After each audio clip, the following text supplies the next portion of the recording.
Good evening, everybody, and welcome to the Lichens 101 webinar with Kendall McDonald. My name is Beverly James.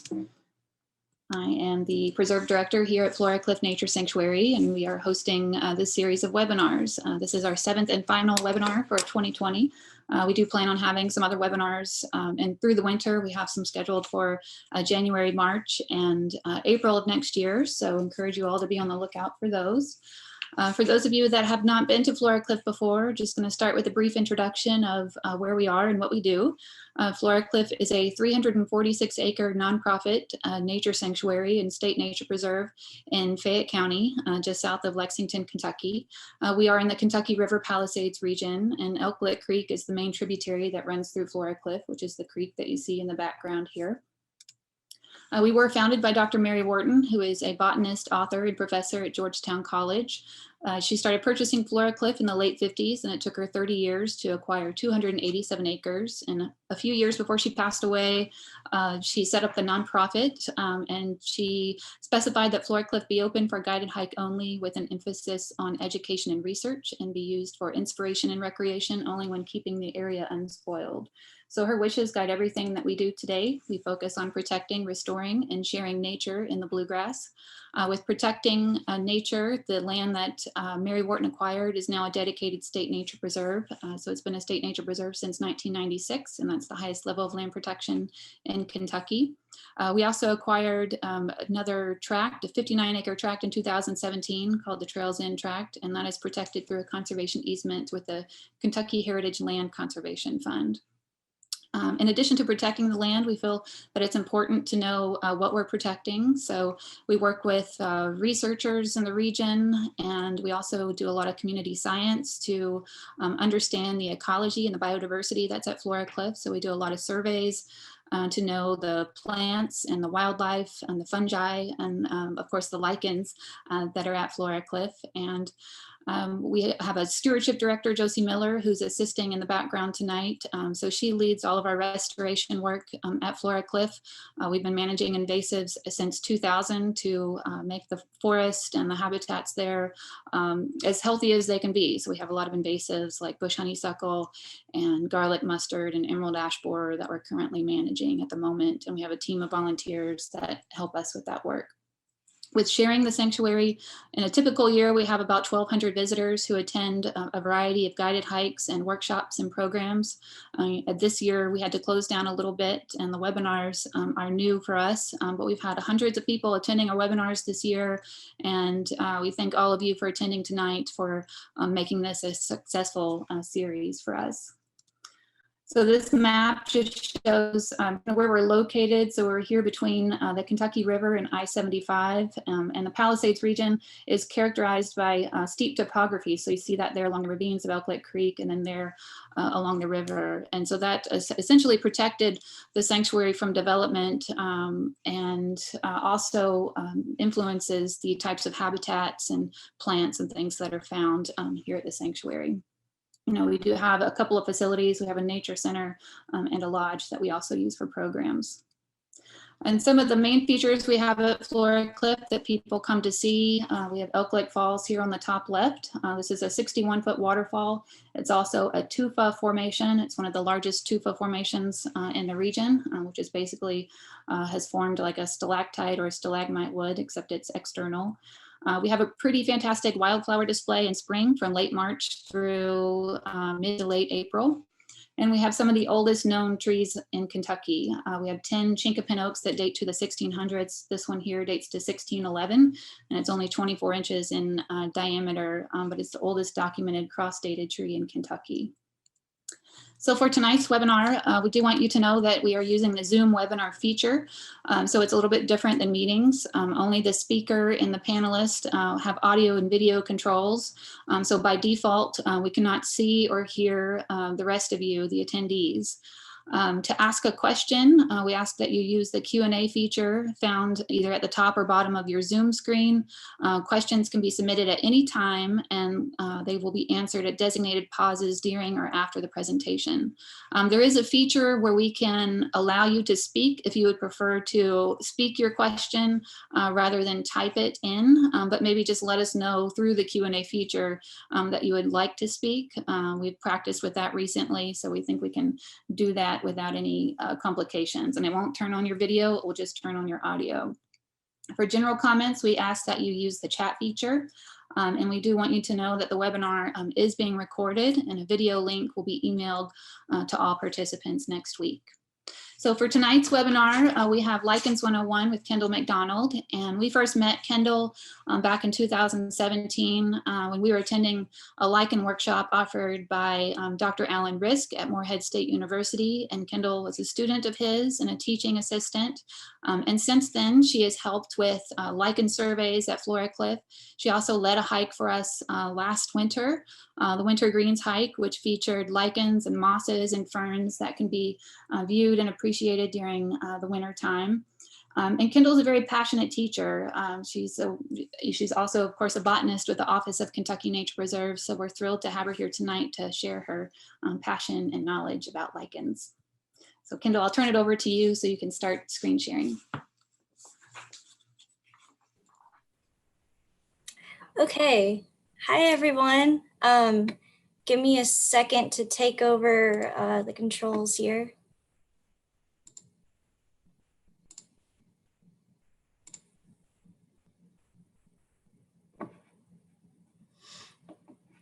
Okay.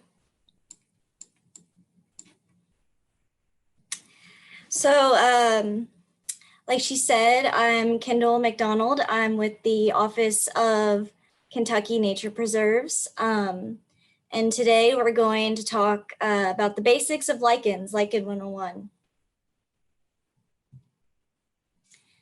So the Office of Kentucky Nature Preserves, these are all of our statutes. And instead of reading all of this, we'll look at some pretty pictures to explain what we do at Nature Preserves. So this is a map of all of the properties that Nature Preserves has. We conserve natural areas through the Kentucky Heritage Land Conservation Fund, the Wild River System, and state Nature Preserves programs. We have over 120,000 acres of land across the state that we help conserve. On those lands, we do invasive removal and treatment. We do habitat management for rare and endangered species. We're involved in prescribed fire and lots of other land management activities. Biological assessment. We recognize, conserve, manage rare and endangered plant species. And we are also the clearinghouse of data for all the environment, plants, and animals that are native to Kentucky. So we also have a goal of reaching out to all of our wonderful people who live in Kentucky and the surrounding states through environmental education and recreation. We promote the scientific and spiritual value of an unspoiled environment. We house all of our information in the Kentucky Natural Heritage Database, which includes over 20,000 records on the over 900 species that we track. And you can access all of that through the Kentucky Biological Assessment Tool, or the KBAT, online. So now we'll get onto my presentation. So something I get a lot when I tell people that I studied lichens in undergrad at Morehead State University, usually they ask me, what are lichens? So we'll start there. We'll start at the basics. So, we're going to talk about what lichens are and also what they are not. There's a lot of misconceptions about things that are lichens, what lichens are. So we're going to clear that all up for everyone. So lichens are composite organisms, and that means that they're made of 2 or more components that depend on one another. These components can live by themselves independently, but when they're together, they make a completely new organism that functions differently than if they lived separately. So the components of a lichen, we know, are fungi and algae. So this can be fungi and green algae. It can be fungi and cyanobacteria, or that's also called blue algae. And some lichens have both green and blue. And there's a lot of new research that there might be new components to lichens besides these 2 traditional components. There might be yeast involved. There might be different kinds of fungi. But research continues. Lichens are one of the cooler fields. I might be a little bit biased. One of the cooler things to study because we don't know that much about them yet. There's a lot to discover. So what lichens are not? Here are a lot of things. People will post pictures or, ask about something or, well, what lichen is this? And it turns out it's not a lichen, which is fine. I'm just glad people are looking at anything outside. But just want you guys to know what a lichen isn't. So they're not mosses. They're not liverworts, hornworts. They're not fungi, and they're not algae. And those last 2, that might sound a little bit confusing because I just said that lichens are fungi and algae. But when fungi or algae is living independently by itself, it's not considered a lichen. So when they're together, we have a lichen, but when they're separate, they're not. So that's a lot of not so fun stuff, but there's this cute little story. I did not write this. We're gonna have a little story time about lichens. Hopefully this will help you remember what goes into a lichen and what the relationship is of those components. So gather around the campfire, kids. So lichens start with the story of Alice Algae and Freddy Fungus. Freddy Fungus was an excellent carpenter, but he wasn't a very good cook. In fact, he couldn't even make his own food. Just like all fungi, he had to search for dead plants or animals to eat, and sometimes he went hungry. One day, while Freddy Fungus was looking for food, he followed a tempting aroma to a rundown house. Inside was the cook responsible for the delicious smell, Alice Algae. Seeking an opportunity to trade his skills for food, Freddy Fungus offered to fix up her house, and Alice agreed. After spending a lot of time together, Freddy Fungus and Alice Algae inevitably took a liking to each other. And from then on, Freddy Fungus built the house and Alice Algae would make the food, and they lived happily ever after. So, while Freddy and Alice may have been in love, the scientific word for this relationship is symbiotic. So the algae in this scenario provides the food for the lichen through photosynthesis, and fungus provides the structure. So what does this look like in real life and not in stories? It turns out it's not just a jumbled up bag of fungal bits and algae. It comes out in this more layered kind of structure. So you can see this photo on the right here. This is a cross section of a lichen. So basically imagine like you have a loaf of bread and you sliced it. This would be one of the slices, except this is super tiny and they put it under a microscope. So you can see we get this really nice layered structure with an upper and lower cortex. Those are also fungal parts. They're just, the cells are very tightly pressed together, so they create a protective covering. And then in the middle, you have this fungal layer It's also called the medulla or the mycobiont. And that's a more loose fungal structure, not so tightly packed together because it's not providing as much protection. And then right below the upper cortex, you'll see a nice layer of algae. And obviously it's towards the surface, so it can get the energy from the sun it needs to photosynthesize. So that's generally how a lichen looks, and we'll get a little more into the details. So far, are there any questions?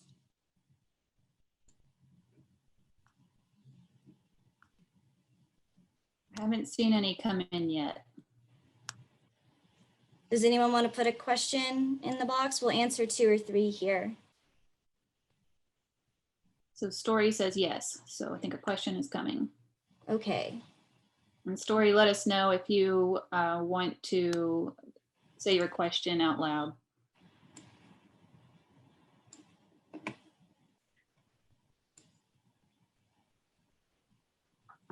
Okay, so she says yes. Okay, give us just a second.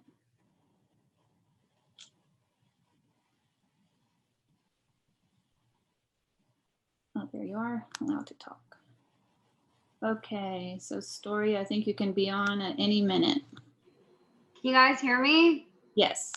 Okay, so let me make sure I understand this right. Lichen is not like an individual organism. It's a symbiotic relationship. So it's not even like, that is so bizarre. You're shaking your head, yes, like that's what it is. It's not an organism. It's not like moss or a fungus. It's a colony. Weird. Yeah. So a way to look at it is lichens are fungus that discovered agriculture. So yes, the species of fungus and the species of algae can live apart, but when they come together, they make a completely new organism and a completely new species.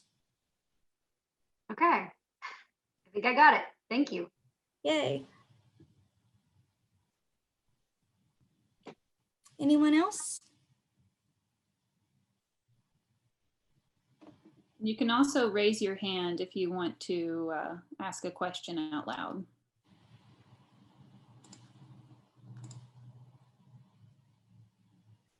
All right, looks like that's it for now. Oh, Lynn says, are there equal parts? I wouldn't say that they're equal parts. It's not like a 50-50 relationship. It's not 50% algae, 50% fungus. I don't know that there is an exact ratio. I think it might just differ by species and structure.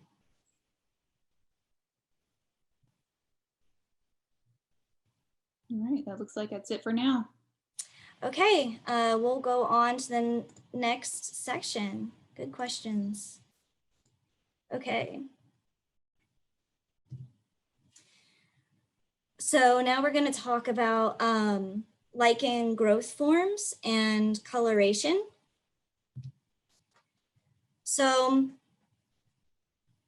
there are many different types of lichens if you look this up, but we're just going to focus on the 4 main types. So that's this crustose, foliose, fruticose, squamulose growth forms.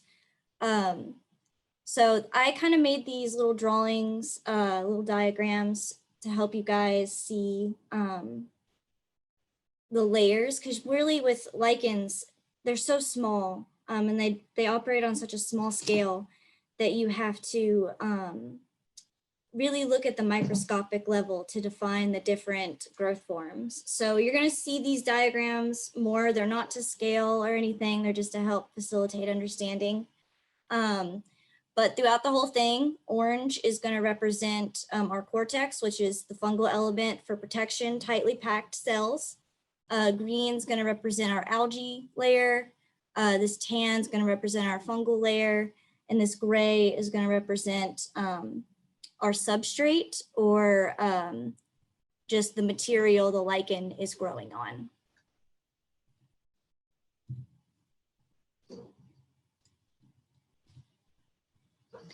So the first one we're going to talk about is foliose, just because it has all of the components of a lichen, all the layers.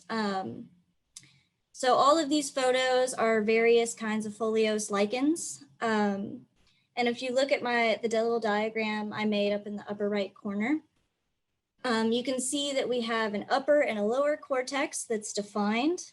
And we have an algal layer and a fungal layer that's also defined. Foliose lichens are the only lichens that have a distinct, different upper cortex and lower cortex. No other growth form will have both, and they're very different from one another. They'll have a leaf lobe-like appearance.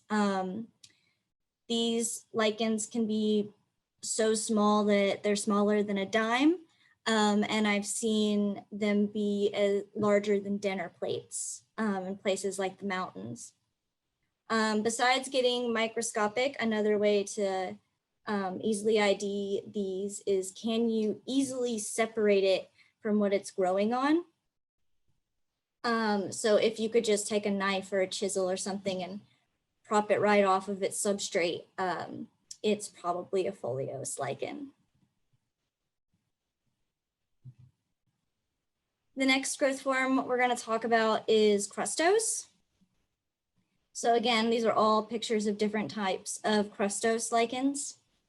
And if we go up to the upper right-hand corner to the diagram, you can see what's different here. We have, the same thing with our nice upper cortex that's defined, algal layer, fungal layer, but there's no lower cortex at all.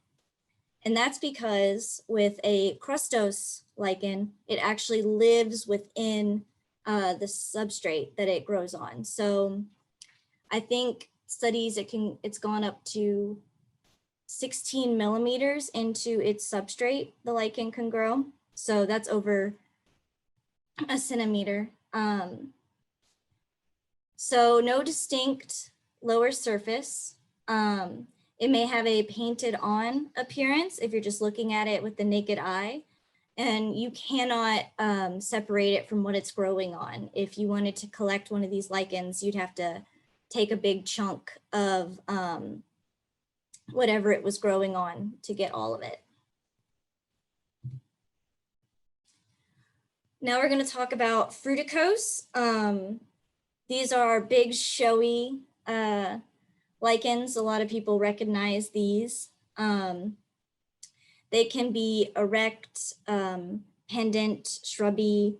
They can have very thick stalks, or they can be wispy as hair. But if you're looking at it under the microscope, fruticose lichens don't have an upper and lower cortex. They have a cortex that goes all the way around, because they're more stalk-like. So if you cut it and looked at down the stalk of a lichen in a cross-section of a fruticose lichen, you'd see cortex on the outside, and then an algal layer, and then a fungal layer in the middle. And we'll talk a little bit more about the anatomy of this in another section. And the last growth form we're going to talk about is squamulose. So this is kind of in between the first two, kind of in between foliose and crustose. I like to think of it as shingles on a house. It's basically, you took a bunch of tiny foliose lichens, a bunch of really tiny lichens, and put them all together to where they overlap like shingles on a roof of a house. So if you can look at my little diagram in the upper right-hand corner, it looks like the foliose diagram, but a lot smaller and turned up on its side. It'll have, on the microscopic scale, it'll always have a distinct upper surface, but sometimes it will not have a lower surface. But yeah, you can see in these photos, and they're kind of hard to tell with scale. So these are taken through a hand lens. You can see how they're tiny little scales all overlapping one another. So lichen colors, this is one of the cooler things about lichens. These two pictures are the exact same species. This is the lungwort lichen. On the left, it's completely hydrated, and on the right, it's really dehydrated. So lichens get most of their color from the algal layer. And when it becomes dry, it becomes colorless or brown. But lichens are really interesting in that they can survive extreme periods of water loss. So they can have absolutely no water for over 30 days. But as soon as water is available to them, they can absorb it very quickly and begin photosynthesis again in just a matter of minutes. So this technique is called poikilohydry, and I spelled it for you right here if you thought I was sneezing, gesundheit. So this gives lichens an amazing ability to survive very extreme conditions. This is why we find lichens in some of the most extreme habitats in the world.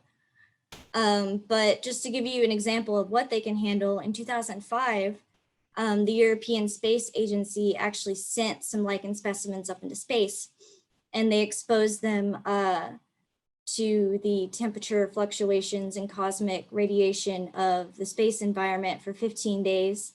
They brought them back down to Earth and gave them some water, and they instantly, within a few minutes again, just began to photosynthesize like they had never been up in space. So really cool ability of lichens. And we'll open it back up to some more questions. I know that those kind of subjects, people are always like, whoa, hold up. So Elizabeth was wondering if the types vary by the region.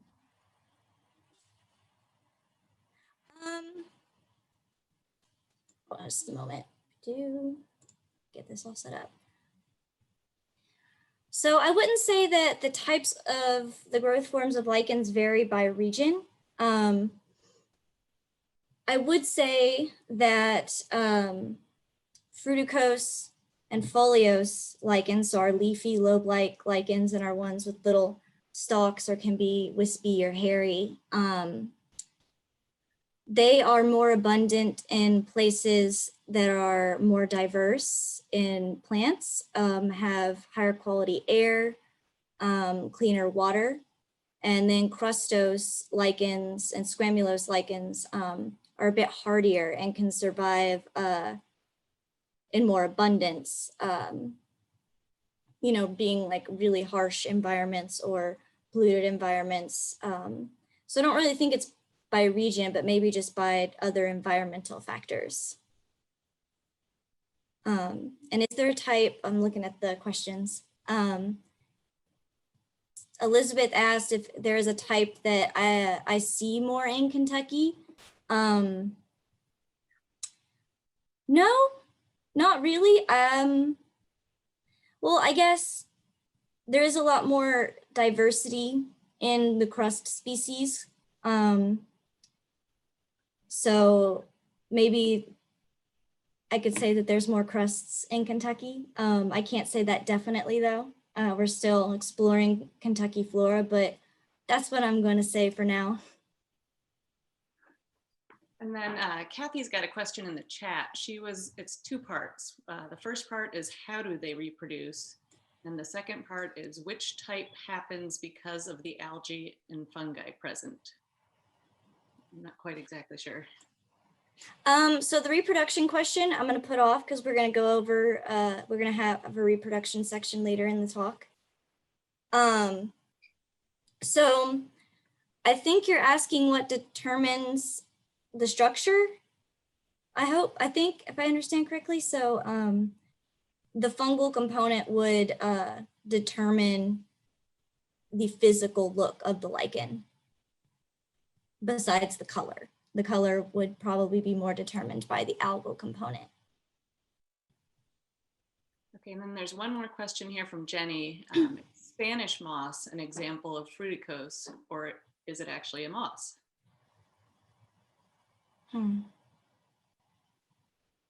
I don't know the answer to that question. It definitely looks like a fruticose lichen. So yes, you're right about the form and how that looks, but there's no Spanish moss in Kentucky. And I'll be honest, I haven't ID'd it. I think it is a lichen, but I don't want to be wrong. So yeah, I will have to get back to you on that one. So there are actually two more questions now. Do you want to? I'm fine with it.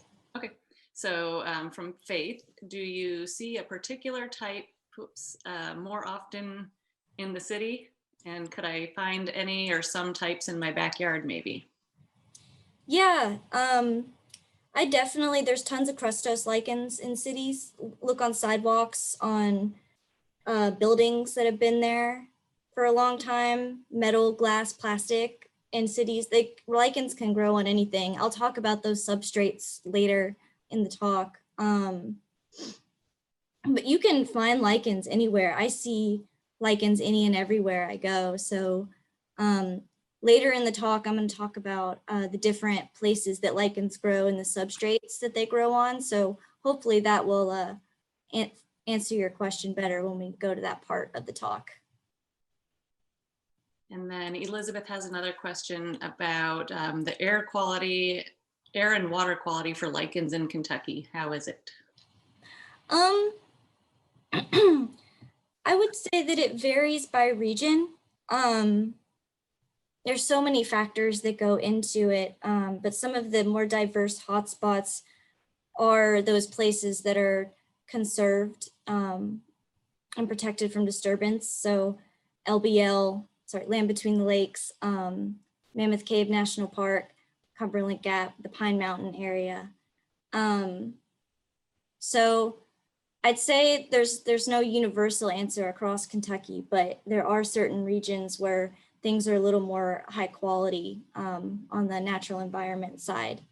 And those places would be more habitable for lichens. Okay, and then there's an update from Dawn, who actually works at the Arboretum, so she's good for this, and Eric, according to Wikipedia, they are both saying that Spanish moss is an epiphytic plant, so in the bromeliaceae. Okay. Family. All right. We got that. Good thing I put a little bit of doubt in there, because I was like, oh, I don't know. Y'all, I learned something new. Thank you. Okay, is that all of the questions right now? Think so? Yeah. We'll go ahead and go to the next section. I'm gonna say my connection's a little spotty, so I'm gonna turn my stuff back off. Okay. So now we're gonna go over some lichen anatomy. Some things if you were to pick up a book about lichens or read some stuff online, just some anatomy terms you might come across and what those mean. So we're going to start with rhizines. So rhizines are an extension of the lower cortex. And since you remember, foliose lichens were the only ones to consistently have a lower cortex, so usually you only find rhizines on foliose lichens. So on the right here, I made another little diagram. So they're not like a different kind of cell, they're just pieces of the lower cortex that have extended out to the substrate. And generally they're just used for attachment. A lot of people ask if they are akin to roots in vascular plants, and they're not. We haven't really seen that they use their rhizines to soak up any nutrients or anything from the substrate they're on. And usually the rhizines don't even have much of an effect on the substrate and don't cause much damage at all.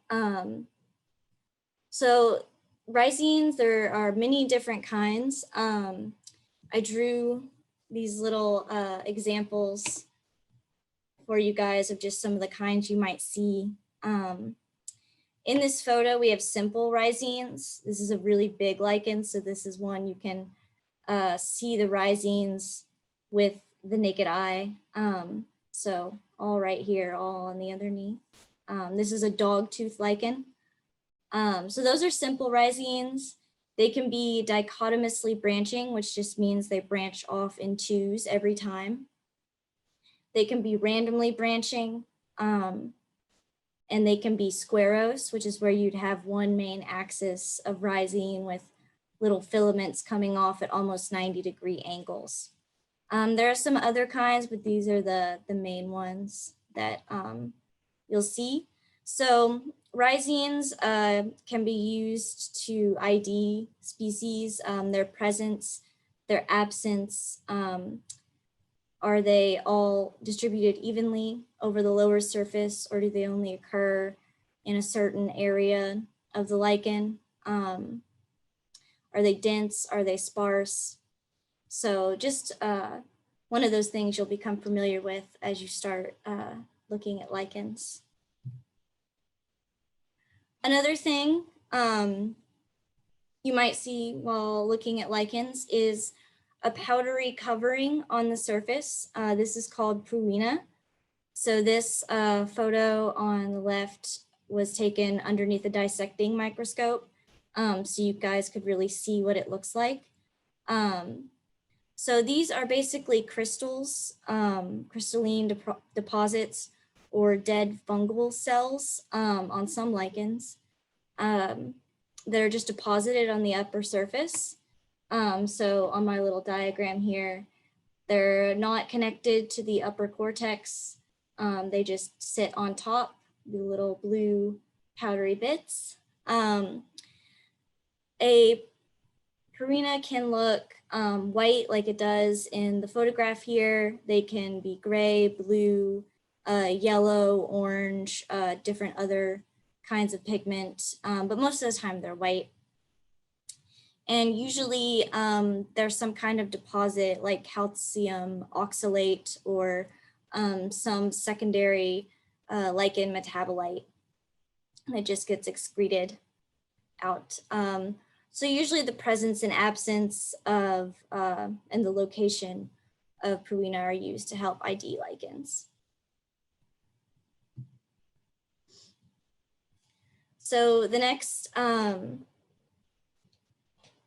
anatomy term we're going to talk about is cyphelly. And that's just a fancy word for hole in the lower surface. Hold on, I'm going to take a drink really quick.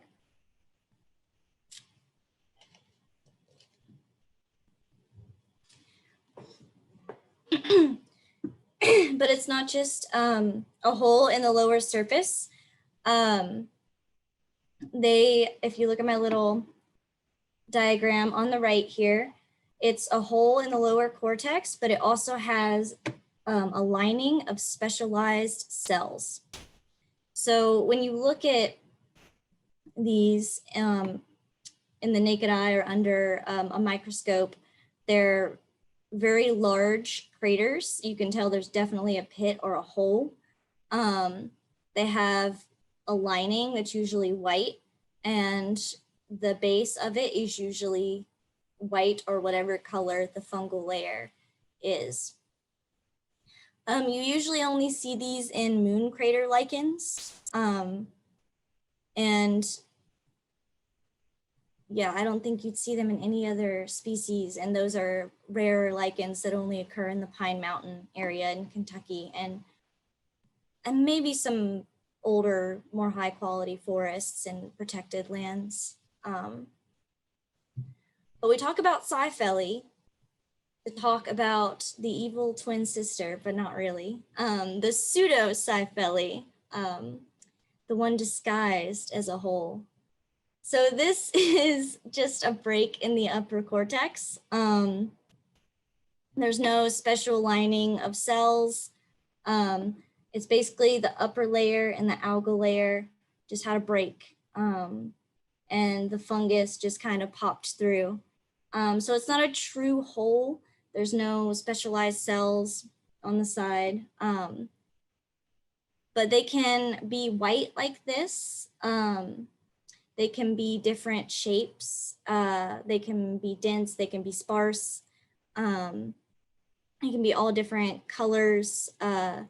So those kinds of characteristics would be used to help ID your lichen species. Maculae is the next one we're going to talk about. This one is a little tricky to photograph, so I don't have the best photos of this one, unfortunately. So this is where the algal layer is not continuous underneath the cortex, but there is no break in the cortex.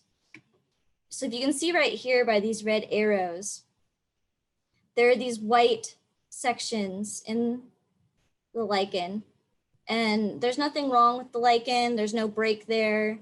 Nothing happened. There's just a missing section in the algal layer that creates these white lines. So the presence, the abundance, the location of maculae are also something you can use to ID lichen specimens to species.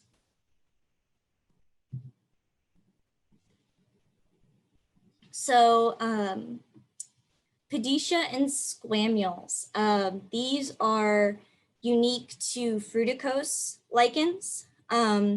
This might look like we took the squamulose lichen diagram from before and the fruticose diagram from before and just kind of stuck them together.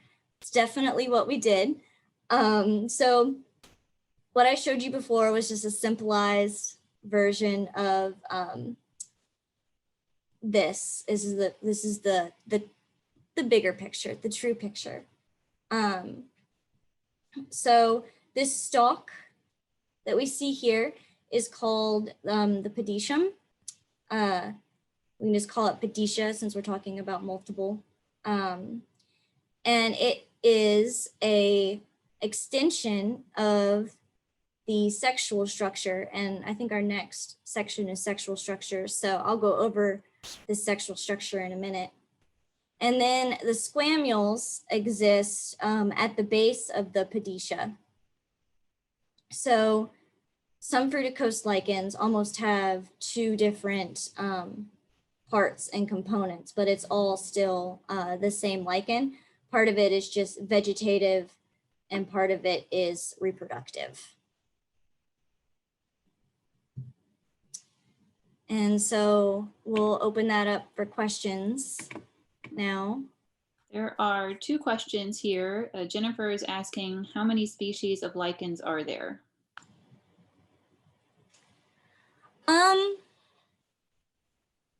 In Kentucky, I'm guessing you're asking. Being honest, we're still figuring it out. Lichens are one of those groups of organisms that are a little bit understudied in Kentucky. Not a lot of people become experts in lichens, and not a lot of people have in the past. So the last few years, we've really been upping our knowledge. And as of the end of as of March 2020, we have 618 species of lichen in Kentucky. But that number will probably go up as research continues. All right, the next question is from Alan. What do the specialized cells on Cyphelli do? I don't know that they have some kind of special function other than that they line the Cyphelli and that they're there. And it's just kind of a marker that these are Cyphelli and these are not pseudo Cyphelli. So really, it's just a ring of protective fungal cells. And I guess at the basics of it, it would then be to maintain the function, maintain the form of the cyphele. Looks like that's it for now. Okay, we'll go on to the next section then. We're going to talk about lichen reproduction. So making lichen babies. We'll start with asexual reproduction. And one of the biggest ways that lichens do this are these structures called ceridia. So the red arrows are pointing to big clumps of ceridia on this lichen specimen. And a ceridia is basically a group of algal cells with a bunch of fungal filaments wrapped around it. So this is basically a little lichen baby package that the lichen makes and puts somewhere on its surface. They can be on the edges of the lichen, like shown here. They can be completely over the surface. They can be underneath. They can be distributed all kinds of ways, but mostly they are a way of mechanical dispersal of lichen, little lichen baby packages.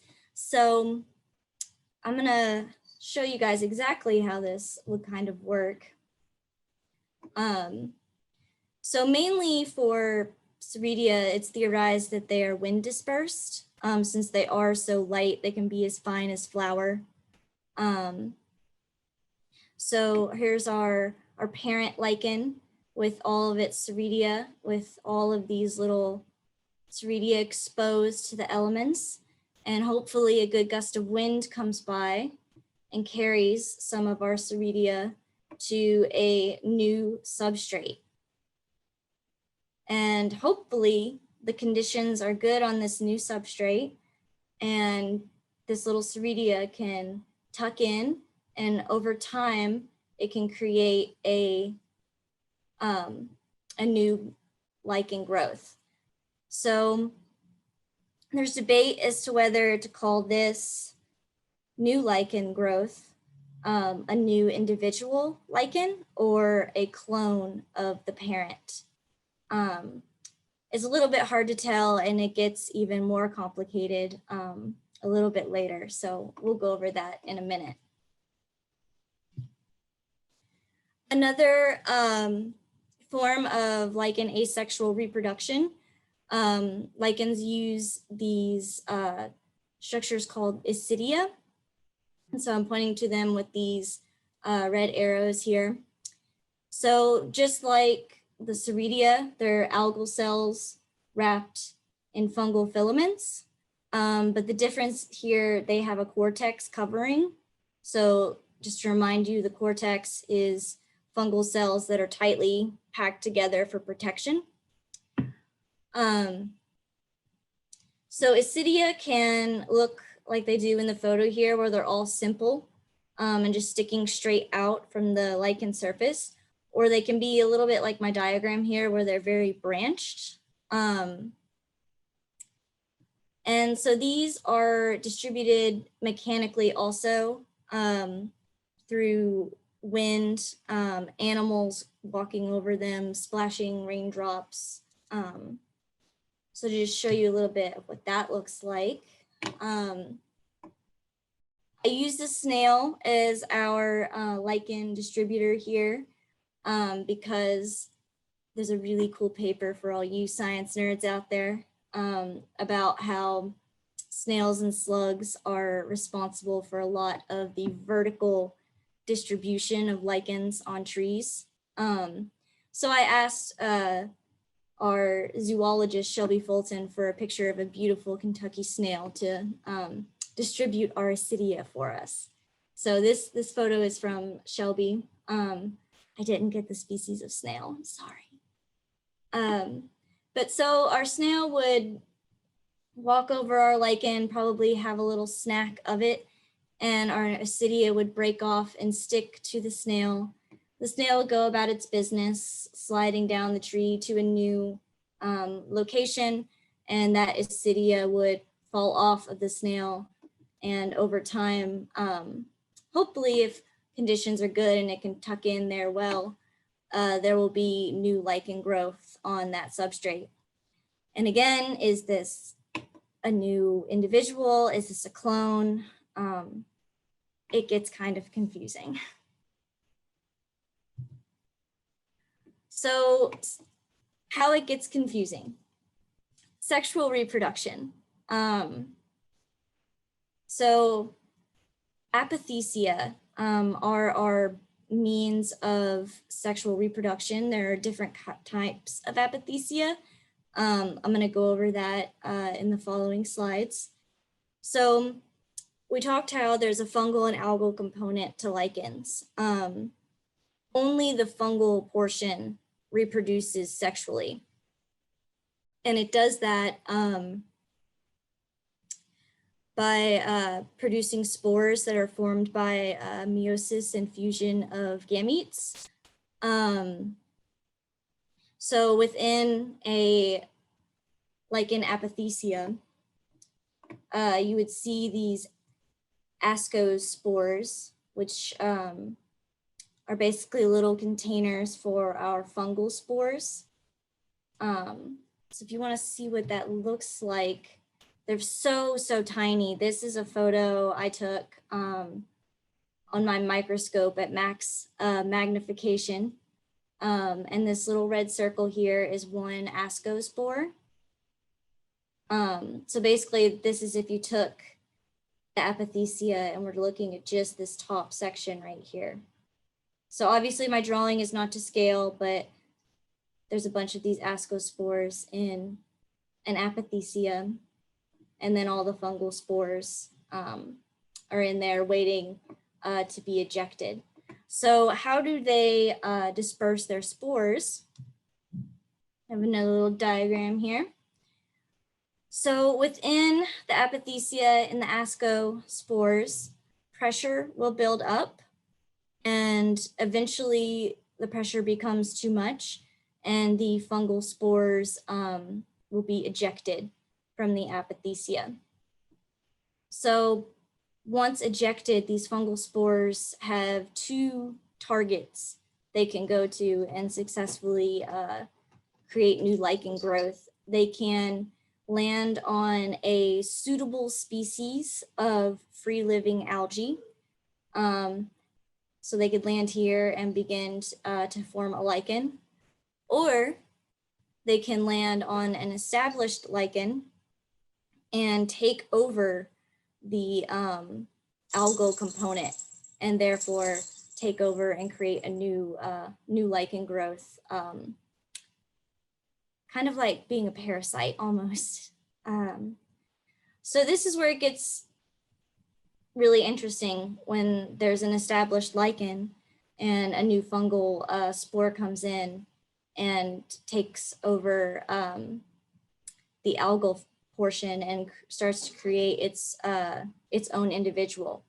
Quite interesting stuff, still not completely clear in the scientific world. I guess we don't all agree on what a new individual and what a clone is in lichens.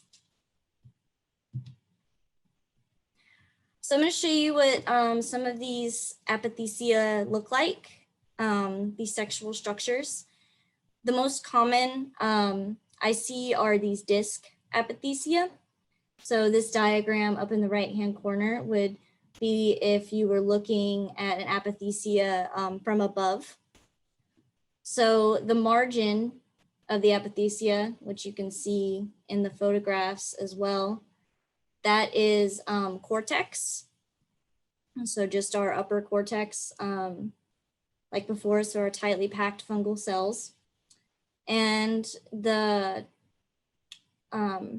structure that holds the ascospores and fungal spores is called the hymenium. And so that's the center of the disc with the coloration you see here. So these, when they look like little discs, they're often likened to jam tarts, which I think is pretty cute.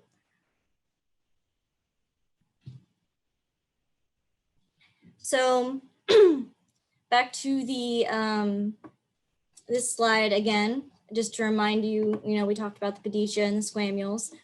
We talked about how the pedicia is just an extension of the lower sexual structure tissues. So that sexual structure is an apothecia, and it can grow up top a pedicia, so like a stalk and more of a glob instead of being a disc. So here's some examples of these. These are usually pretty colorful and eye-catchy. So there's a British soldier. It's a really crowd pleaser on the left here. Yeah, these are, most people notice these when they go on hikes just because of their dashing colors and their 3D form.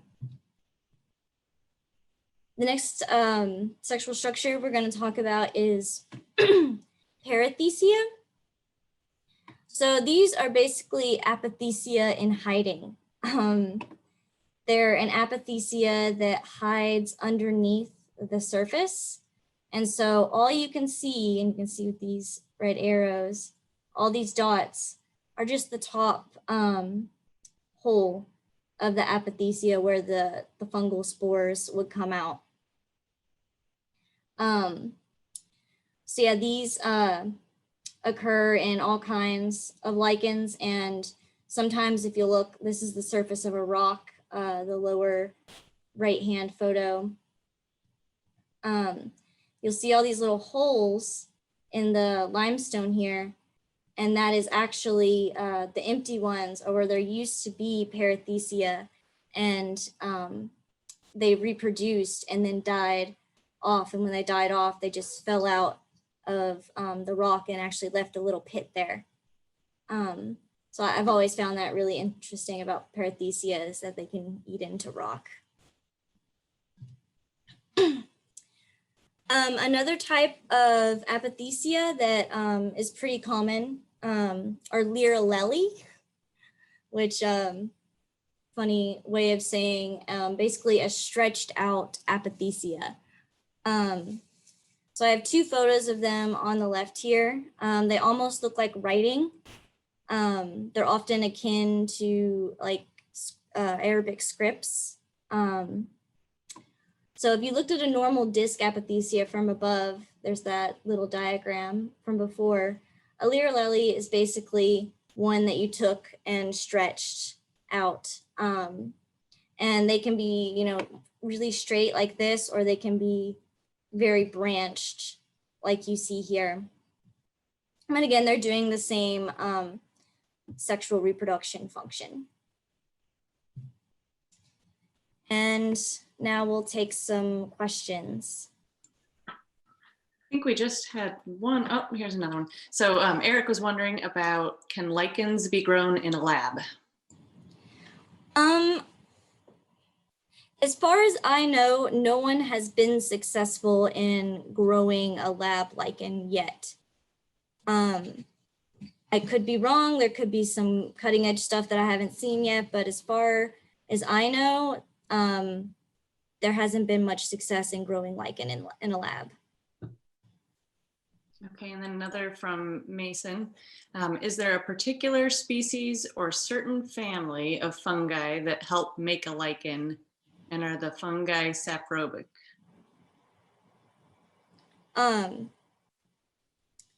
So the majority of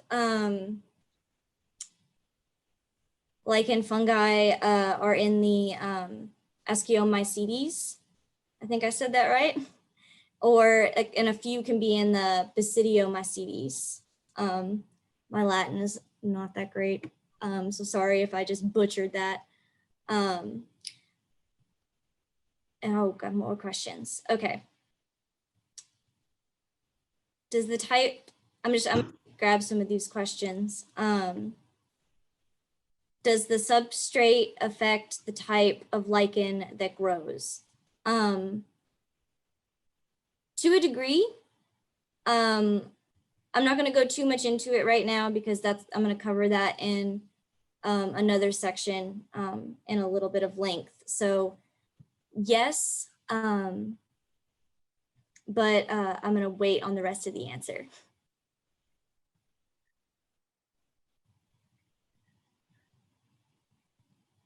Do you want to read this one, Josie? Yep. Sometimes it's just dumb luck if the fungi lands on the right freestanding algae during sexual reproduction. Do they choose common algae? Do they have multiple species they can use? So right now, the understanding is it's not so, I did say species when I was talking about it, but it's actually not so specific. So what has been found is that it's more genus to genus. So you'd have a certain genera of fungi, a certain genera of algae. And when they came together, they could make a certain species of lichen. That is the current understanding, but there's still a lot to be learned. And I think we only really started doing genomes of lichens and getting more into the understanding genetics in like 2016. And then Elizabeth was asking, is there a device like a microscope that you use to look at lichens in nature? I wonder if I have one. I think I have one right here. When I'm outside, I use a hand lens. So sorry, it's like tangled up in my headphones. So it's just a little lens that you look through. But this is I think 15x. Yeah, this is 15x. You can get these pretty much on Amazon or any kind of online retailer. Just look up like botany hand lens. And I recommend like a 15x or higher. Thank you. I think we're good on questions. Okay, I'll go into the next section. Okay, so where do lichens grow? We're gonna go over the known lichen substrates. So sorry, you guys might hear my cat a little bit. She's getting interested. So lichens cover about 7% of the planet's surface, and they grow on a wide range of substrates and habitats, including some of the most extreme conditions on Earth. So the first two substrates we're going to talk about is bark and wood. And when I say bark, I'm talking about wood that is living still. And when I say wood, I'm talking about dead, decaying wood in, a forest, or wood that you made a structure out of or a deck out of, and it's been processed and is sitting there for a while. So not all bark is the same. There are some chemical differences between conifers and deciduous trees. Due to the organic resins and gums in conifers, they tend to be a little more acidic.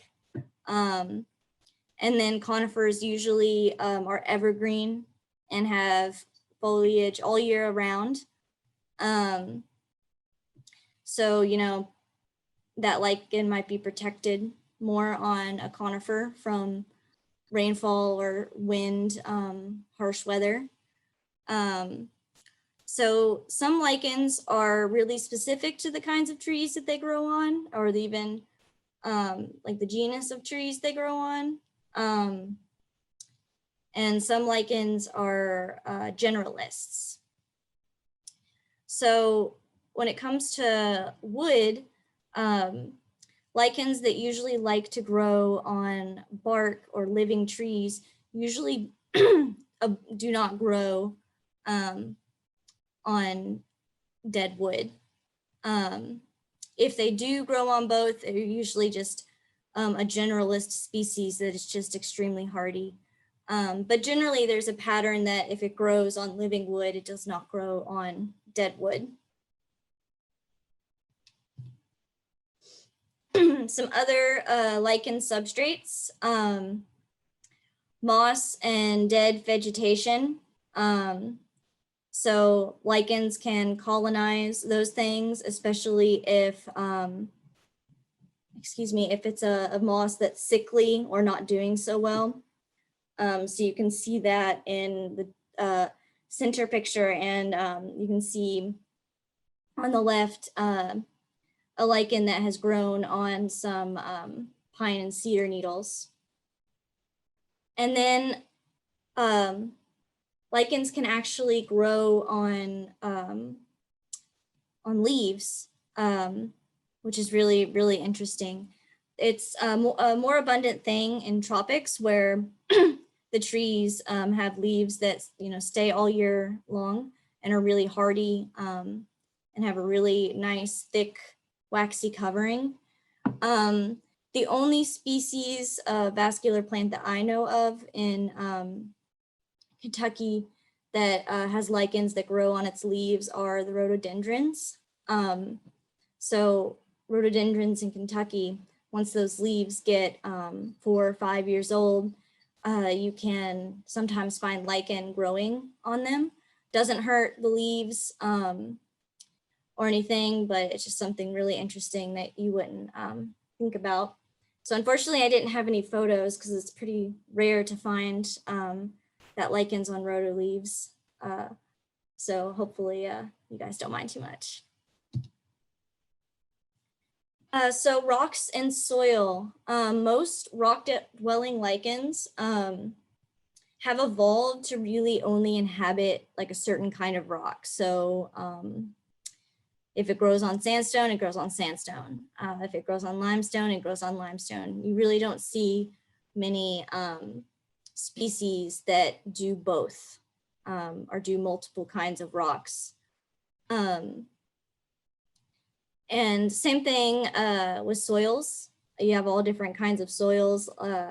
Lichens will have those same kind of preferences. If it grows in acidic soils, it probably won't grow in basic soils.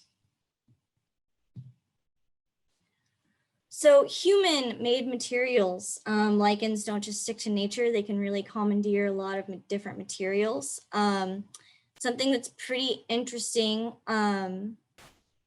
lichens grow on human-made materials that are the most similar to their natural substrate. So for example, lichens that grow on glass might normally grow on like a siliceous rock. If it grew on cloth, it might normally grow on soil or dead vegetation. If it grows on leather, it grew on wood. If it grows on metal and plastic, it probably grows on rocks or is just one of those really hardy generalists. So that's always interesting to me, that they're still so specific. And then there are even animals that lichens grow on. So I know this picture is a little bit blurry on the right. I'm sorry about that, but this is a lacewing larvae.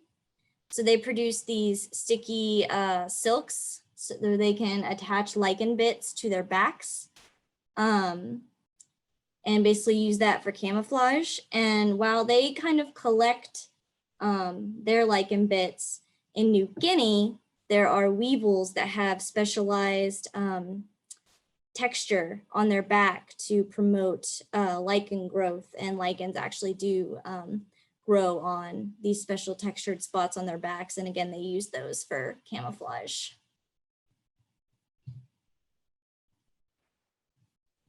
So the growth of lichens.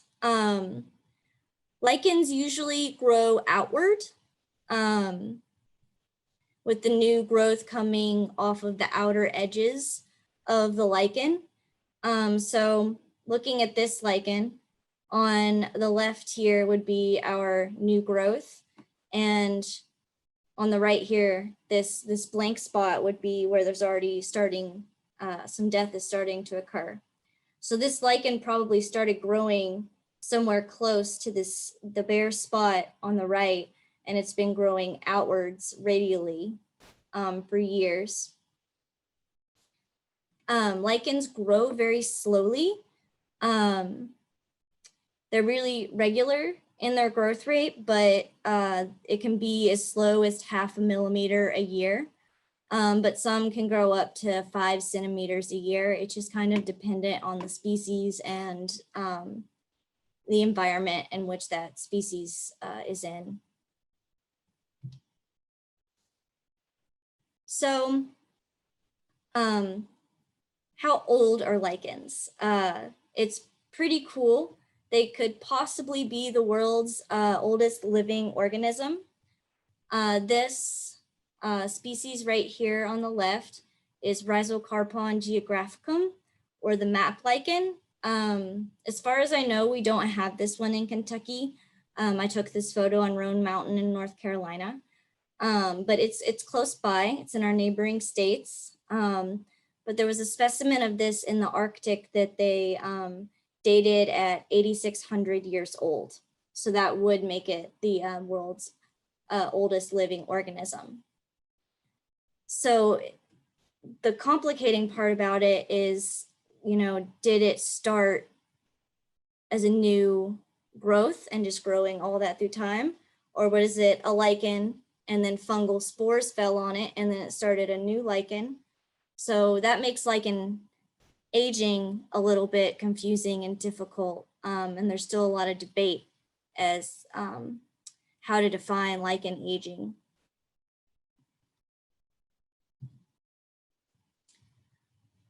One thing a lot of people ask are, what are lichens good for?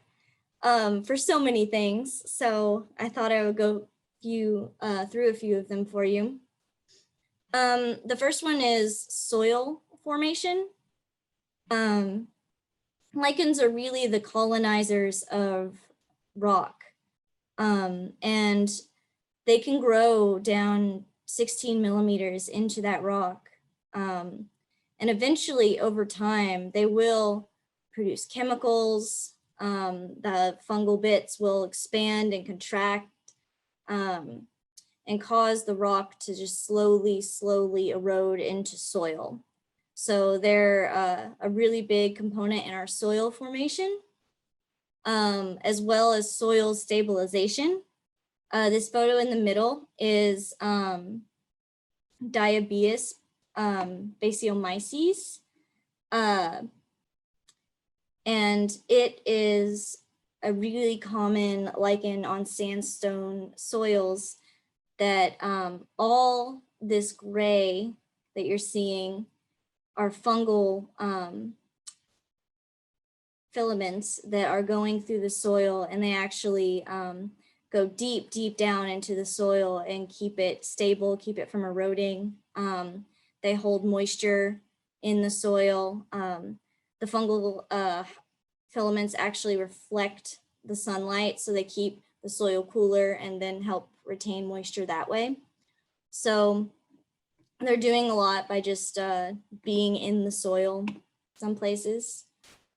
Tree colonization. So like on the right here, you see this tree is just covered in different lichens and mosses.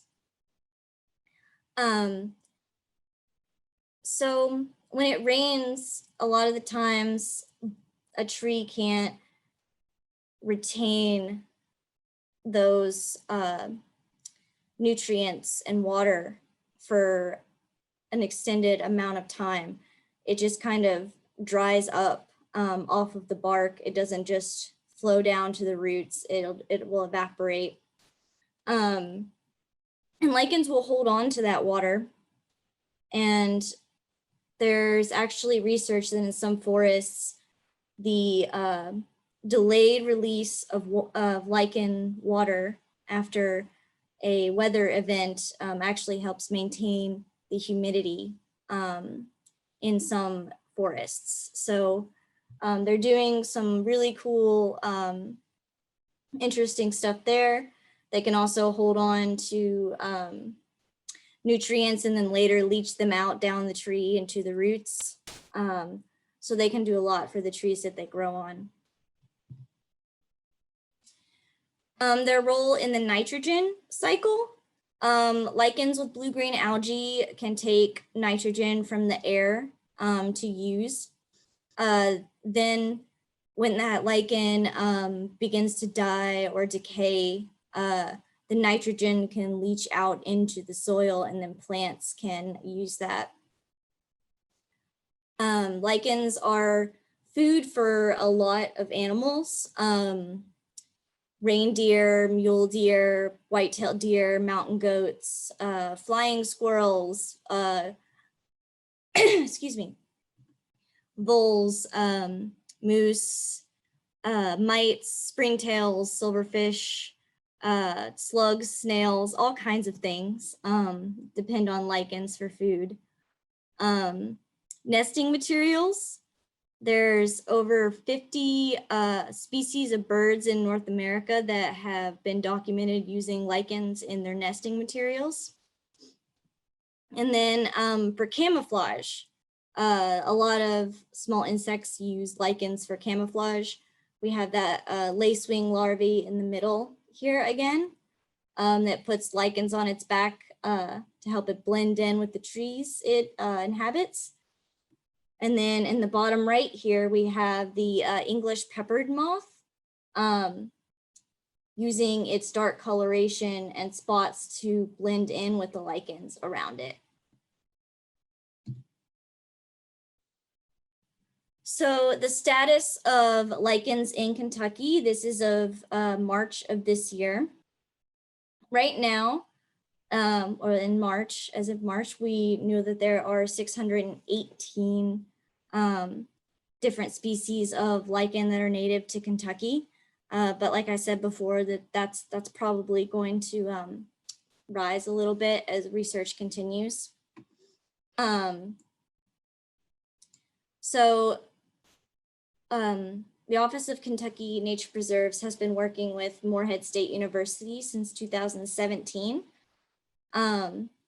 to figure out the scope of the lichen flora in Kentucky and figure out what our rare lichens are and which ones we should be conserving. So preliminarily, there are 60 different species that could possibly be state listed, and one species in Kentucky that's globally rare. But again, with more research, these numbers might change. And just to show you the work that's been done over the last few years, this is from 2017 to the end of 2019. And just as the blue gets darker, there have been more lichen observations in those counties in Kentucky. We still have a far way to go if we want to catch up to vascular plants, but we're on our way, and I'm hoping to inspire more people to look at lichens so we can get more eyes on the trees and the rocks in the ground to get more observations and more data on lichens. So that is the end of my talk. So I guess we'll just take questions now. There are two questions here. Can lichens regrow over areas it has died?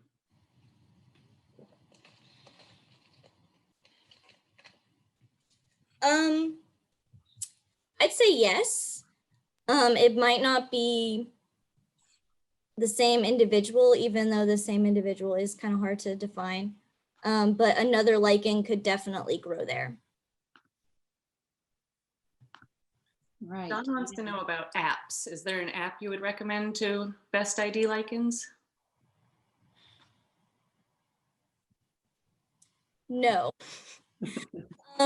Unfortunately, there's not really an app. The best thing I could say is to get into iNaturalist and use that some.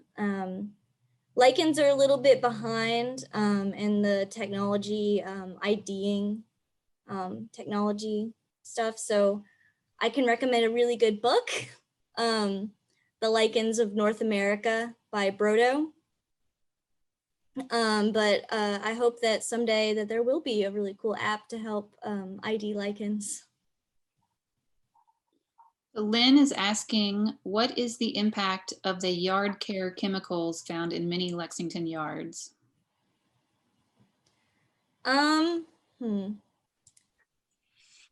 That's, I mean, it's kind of hard to say. In general, you know, chemicals like that are going to damage lichens. But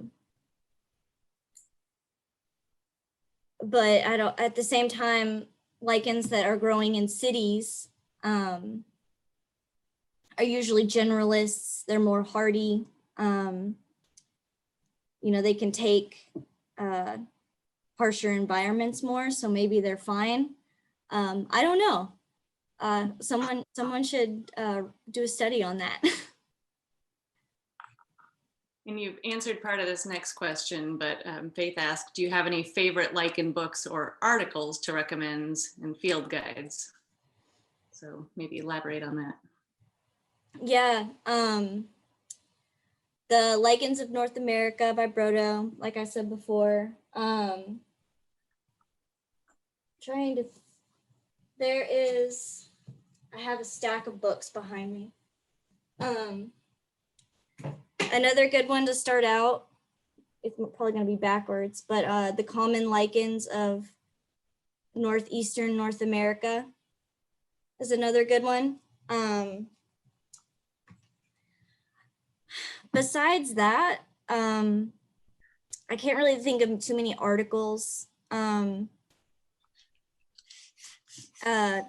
websites, you could go to the Consortium of North American Lichen Herbaria, which is basically like an online herbarium of lichens. And I'm always a resource to reach out to if you ever want ID help. Is there a way that you recommend people get in touch with you to do that?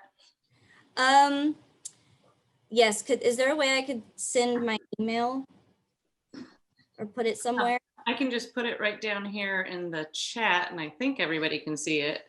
Yeah, if you could just put my work email. You want to just say that out loud so I... Yeah, it's kendall.mcdonald@ky.gov. We can also send it with a recording. Okay. Yeah. Okay.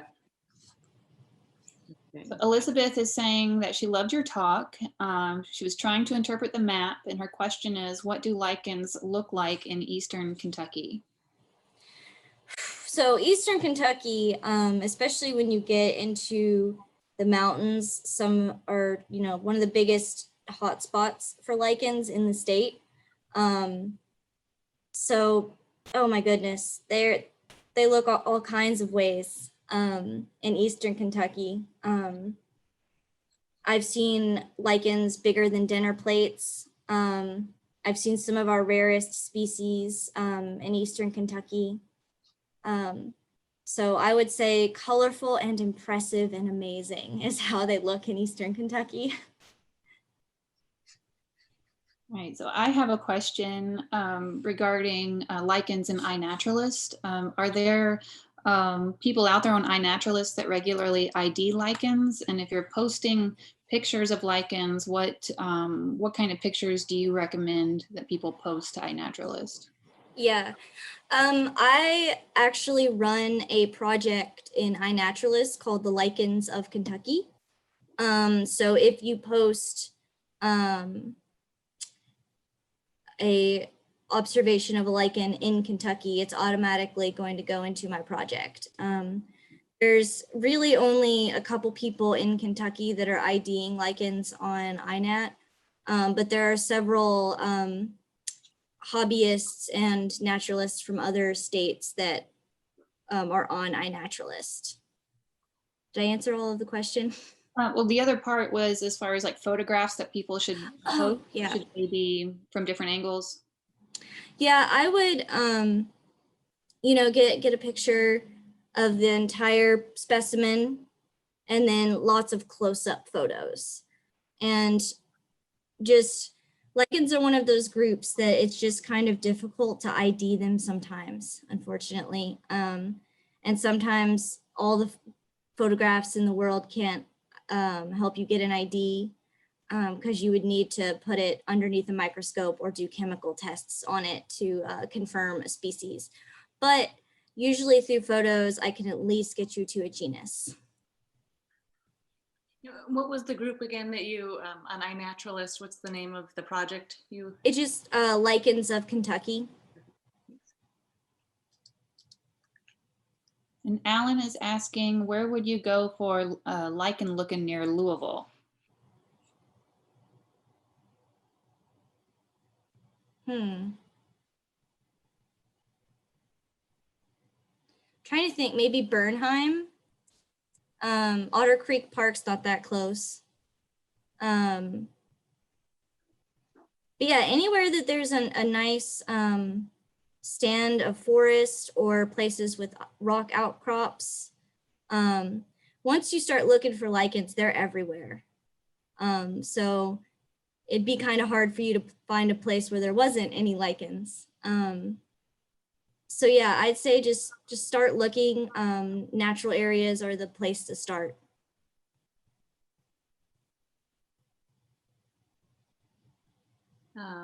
Freddie has a question. I noticed some of the counties in Kentucky have many more observations than others. Why? And how do you report your observations? So why? It's basically, I pulled all the data that I could find. Historic data, data from Morehead State University, observations. I've seen observations that I could identify on iNaturalist. And some counties don't have any observations just because nobody has submitted any kind of record ever. No botanist ever went there and collected lichens and put them into an official collection. No lichenologist has been there and taken pictures and put it on the consortium website or on iNaturalist. So it's just, it's the Wild West of biology. We really don't know everything that's out there yet because we just haven't been able to look at everything. So it's really cool that the Office of Kentucky Nature Preserves has taken an interest in lichens and documenting that and figuring out where Kentucky is. So long answer, short story. We just don't have enough data yet and we're working on it. And so maybe Freddie's asking if she wants to report observations, is iNaturalist the best, or you have other? That's what I would do unless you're interested in a more formal process with a lot more steps and work and things like that. And then you would need to get in contact with Alan Risk at Morehead State since he has the only active lichen herbarium in the state. But otherwise, iNaturalist is a great way to document lichens, and I glean a lot of information for that for our database. Thank you.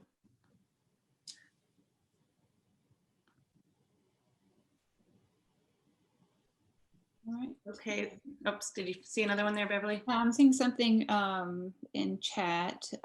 Jennifer says, the field of lichens seems to be very much a niche study. How did you become interested in lichens? Is there a recommended way to transplant a lichen? If I found an interesting specimen, could I transfer it somehow to a tree in my yard? So yes, lichens are super niche. And it was kind of a happy accident that I got into lichens.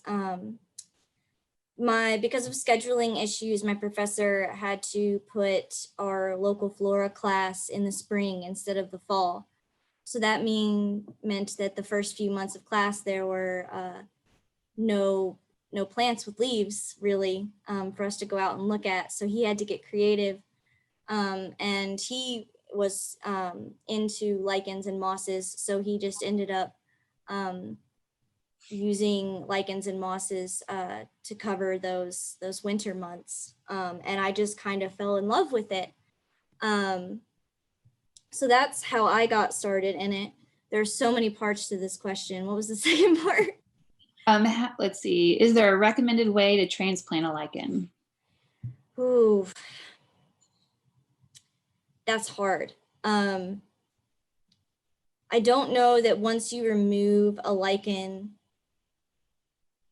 from where it's been growing probably for decades, how well it's going to live once you transplant it. And I don't think there's been much success in viable living transplants in lichens. Not saying it's not possible, but I just don't think it's been done yet.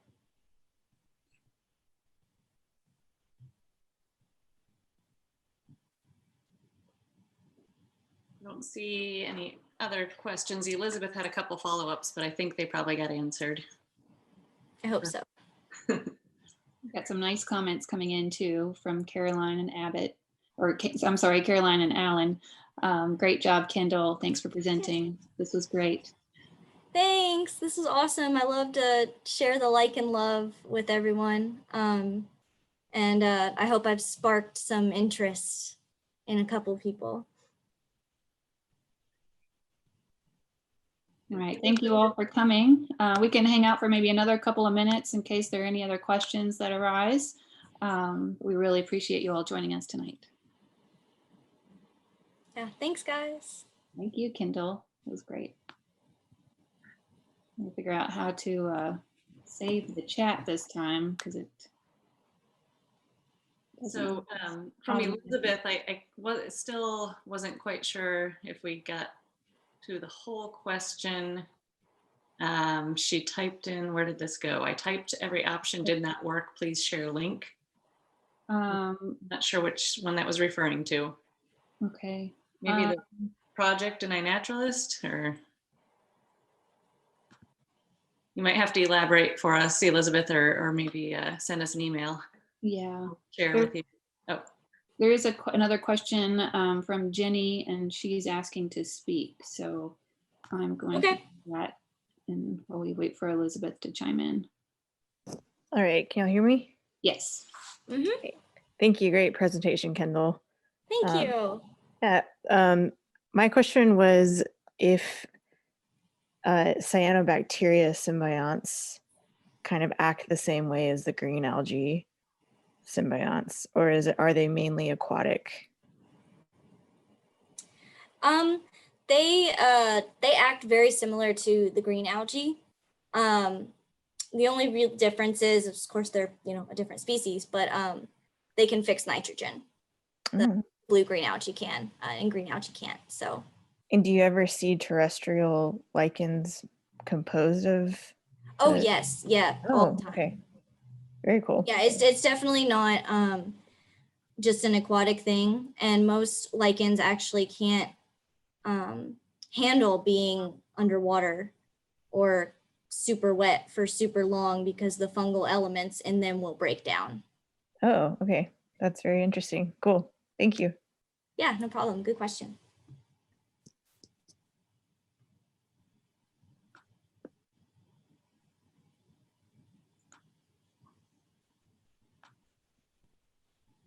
So I think the question for Elizabeth is she has the app and nothing comes up on lichens, but basically she would need to search in projects to find that project. And again, you called it? It's just Lichens of Kentucky. Okay, or she can post within that post. Yeah, well, if I have the parameters set up for the project, that if anyone posts anything that could be a lichen, and it's in Kentucky, it goes into the project. So people don't even have to do anything. They just have to post. But Elizabeth, it might be easier to find the project if you look on the desktop version of iNaturalist, because I know the mobile version is kind of reduced in its function. Thank you. All right, I don't see any other questions coming in. So I think we can wrap it up. Thank you, Kendall. Thank you so much, Kendall. This is really wonderful. Yeah, thanks for having me. I love it. I love doing stuff with you guys. Appreciate it. Maybe Thanks everyone for attending. I hope we can do another in-person hike with you at some point. Maybe. Yeah, definitely. All right. Take care, everybody. See ya.